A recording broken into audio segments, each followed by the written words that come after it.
അപ്പം നമ്മൾ ഇത്തിരി ചെമ്മീൻ പുളി പൊട്ടിക്കാനാണ് കേട്ടോ പോണേ. ചെമ്മീൻ പുളി പൊട്ടിച്ചിട്ട് നമുക്കൊരു ചമ്മന്തി അരച്ചാലോ? അടിപൊളിയായിരിക്കില്ലേ? ചമ്മന്തി അരയ്ക്കാൻ വേണ്ടിയിട്ട് നമുക്കിതാ ചെമ്മീൻ പുളി പൊട്ടിക്കാൻ പോവാം. ഇതാ അടിമുടി ചെമ്മീൻ പുളിയാണേ.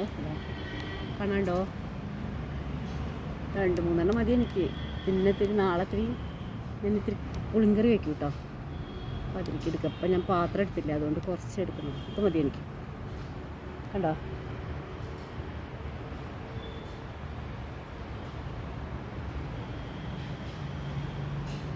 ചെമ്മീൻപുളി കണ്ടില്ലേ നിങ്ങൾ? ഇതാണ് നമ്മുടെ അപ്പം ചെമ്മീൻപുളി.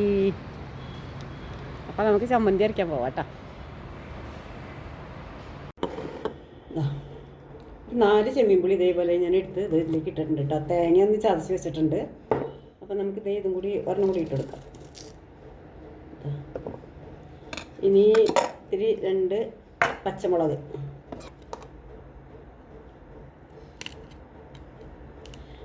ഇതെന്താ മുറിക്കാൻ പറ്റാത്ത എൻ്റെ കൈ മുറിയോന്ന് എനിക്ക് പേടിയുണ്ടേ. അതറിയോ? ഇതായിട്ടിട്ടുണ്ട് കേട്ടോ. ഇനി കരിവേപ്പില ഉണ്ടാകും, ഞാൻ ലാസ്റ്റ് ഇടാം. നമുക്ക് ഇതാ 2-3 ചുള ഉള്ളി ഇട്ടിട്ടുണ്ട് കേട്ടോ. അതെല്ലാം കൂടി നമുക്കൊന്ന് അരച്ചെടുക്കാം. ലാസ്റ്റ് കരിവേപ്പില ചേർക്കാം കേട്ടോ. ഇതെല്ലാം കൂടി ഉണ്ട്. അപ്പോൾ അതിൽ പച്ചമുളകുണ്ട്, ചെറിയ ഉള്ളിയുണ്ട്, പിന്നെ എന്താ ഉള്ളത്, ചെറിയ ഉള്ളി, പച്ചമുളകും, ഇരുമ്പാമ്പുളി, അതായത് ചെമ്മീൻ പുളി എല്ലാം കൂടി നമുക്കൊന്ന് അരച്ചെടുക്കാം കേട്ടോ. ചമ്മന്തി ഇതാ നമ്മുടെ റെഡിയായി. അടിപൊളി ടേസ്റ്റ് കേട്ടോ. നിങ്ങൾ എന്തായാലും ചെമ്മീൻ പുളി, ഇവിടെ അങ്ങനെയാണ് പറയുന്നത്. ചെമ്മീൻ പുളി, ഇരുമ്പാമ്പുളി, ഓർക്കാപ്പുളി ഒക്കെ പറയും. ഇതിൽ നല്ലോണം ലാവിഷായിട്ട് നമുക്ക് വെളിച്ചെണ്ണ ഒഴിക്കാം.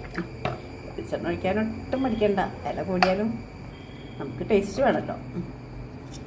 അപ്പോൾ അതാ ഇട്ടങ്ങോട്ട് കഴിക്കാൻ എന്തോ ഒരു ടേസ്റ്റെന്നോ. മാങ്ങ ചമ്മന്തിയൊക്കെ തോറ്റു പോകും, സത്യമാണ് ഞാൻ പറയണത്. നിങ്ങൾ ഒരു പ്രാവശ്യമെങ്കിലും ഇങ്ങനെ അരച്ചു നോക്കണം കേട്ടോ. ഇതിൽ ചേർത്തത് എന്തൊക്കെയാണെന്ന് ഞാൻ പറഞ്ഞില്ലേ? ചെറിയ ഉള്ളി, പച്ചമുളക്, കറിവേപ്പില, തേങ്ങ, ഇത്രയും മാത്രമേ ഉള്ളൂ. പിന്നെ ഉപ്പ് ആവശ്യത്തിനുള്ളത് നമ്മളിട്ട് നന്നായിട്ട് എരിവിന് കാന്താരി മുളകാണെങ്കിൽ ഏറ്റവും ബെസ്റ്റ് അതാ കേട്ടോ. കാന്താരി മുളക് ഇവിടെ ഇല്ല, അതുകൊണ്ടാണ്. കാന്താരി മുളക് ഉണ്ടെങ്കിൽ നിങ്ങൾ കാന്താരി മുളക് എടുത്താൽ മതി കേട്ടോ. അതാണ് ഏറ്റവും ബെസ്റ്റ്. അപ്പോൾ ഞാനിത്തിരി ടേസ്റ്റ് നോക്കാം കേട്ടോ. അതെ,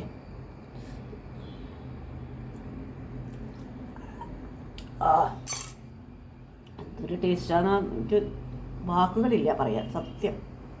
എന്തായാലും ട്രൈ ചെയ്ത് നോക്കണം കേട്ടോ. എന്നിട്ട് ഫീഡ്ബാക്ക് പറയാം.